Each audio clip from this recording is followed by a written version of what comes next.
Bismillahirrahmanirrahim. Assalamualaikum warahmatullahi wabarakatuh. Halo teman-teman, kembali lagi bersama saya Rini Agisni, NPM 2406201200032, Prodi PAI Fakultas Pendidikan Islam dan Keguruan Universitas Garut. Pada kesempatan kali ini, saya akan menjelaskan mengenai isu-isu degradasi akhlak di era milenial serta solusi pemecahannya. Mata kuliah akhlak yang diampu oleh Ibu Dr. Nenden Munawaroh MPDI.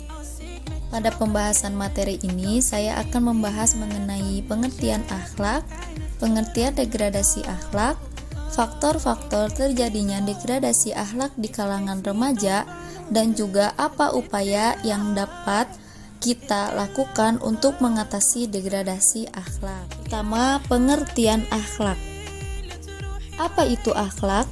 Secara umum, akhlak mencakup segala pengertian tentang tingkah laku, perangai, dan karakter manusia yang baik maupun yang buruk dalam hubungannya dengan Sang Pencipta maupun dengan sesama makhluk ciptaannya.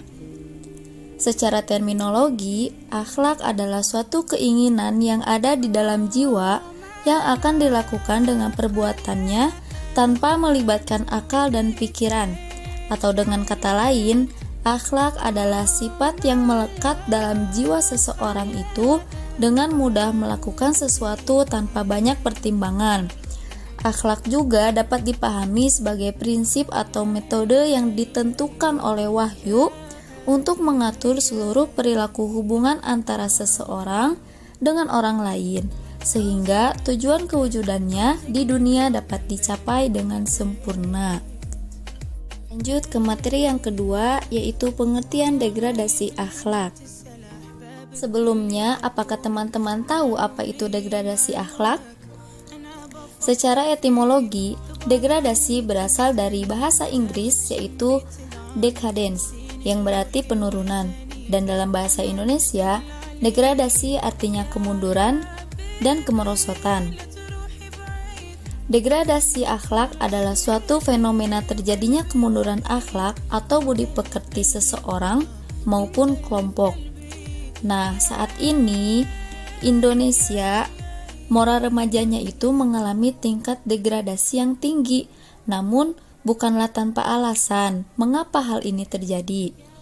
Tingginya degradasi akhlak remaja disebabkan oleh beberapa faktor, antara lain pergaulan bebas, proses sosialisasi yang kurang sempurna, pengaruh budaya barat, kurangnya pengawasan, serta perhatian dari orang tua, juga tingkat pendidikan yang sangat rendah. Pembahasan selanjutnya yaitu faktor-faktor terjadinya degradasi akhlak di kalangan remaja. Apa saja yang menjadi faktor-faktor terjadinya degradasi akhlak? Faktor-faktor yang menyebabkan degradasi akhlak remaja dibagi menjadi dua. Yang pertama, faktor eksternal dan faktor internal. Yang pertama, faktor eksternal. Faktor eksternal yang dinilai berpengaruh dalam degradasi akhlak remaja dapat dilihat dari lingkungan tempat seseorang itu tinggal atau hidup. Umumnya, lingkungan tersebut dibagi menjadi tiga. Yang pertama ada lingkungan keluarga, lingkungan sekolah, dan lingkungan masyarakat. Yang kedua ada faktor internal. Faktor internal yang dapat mempengaruhi degradasi akhlak remaja ini ada tiga kategori, yaitu ada kebiasaan, kepribadian, dan kondisi kejiwaan. Lanjut kepada pembahasan yang terakhir, yaitu upaya untuk mengatasi degradasi akhlak remaja. Upaya untuk mengatasi degradasi akhlak remaja diantaranya pertama, pendidikan formal, di mana pendidikan yang lebih mengutamakan kepada bimbingan dan pembinaan perilaku konstruktif untuk menghadapi benturan nilai-nilai yang berlaku dalam lingkungan remaja itu sendiri. Yang kedua, lingkungan keluarga memberi andil yang sangat signifikan terhadap berkembangnya perilaku remaja. Yang ketiga, perlu mengadakan saringan atau seleksi terhadap kebudayaan asing yang masuk agar unsur-unsur yang negatif dapat dihindarkan. Dan yang keempat, perlu adanya biro-biro konsultasi untuk membantu orang-orang yang memerlukannya, baik untuk anak dan remaja maupun untuk orang-orang dewasa.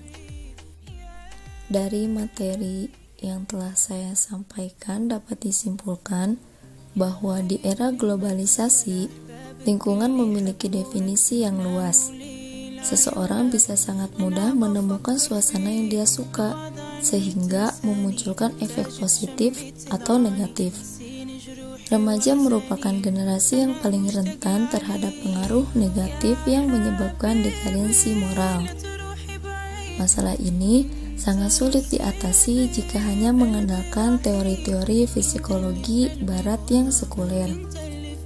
Pendidikan Islam diharapkan mampu memberikan solusi masalah ini melalui strategi yang fungsional, integral, dan progresif.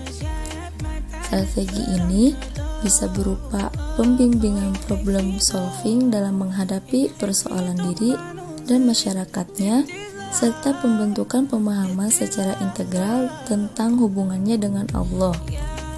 Remaja harus memiliki mental yang dapat merubah dirinya menjadi pribadi yang unggul. Mungkin sekian pemaparan materi yang dapat saya sampaikan. Mohon maaf apabila banyak kesalahan. Wabillahi taufiq wal hidayah. Wassalamualaikum warahmatullahi wabarakatuh. Sampai jumpa di pertemuan selanjutnya.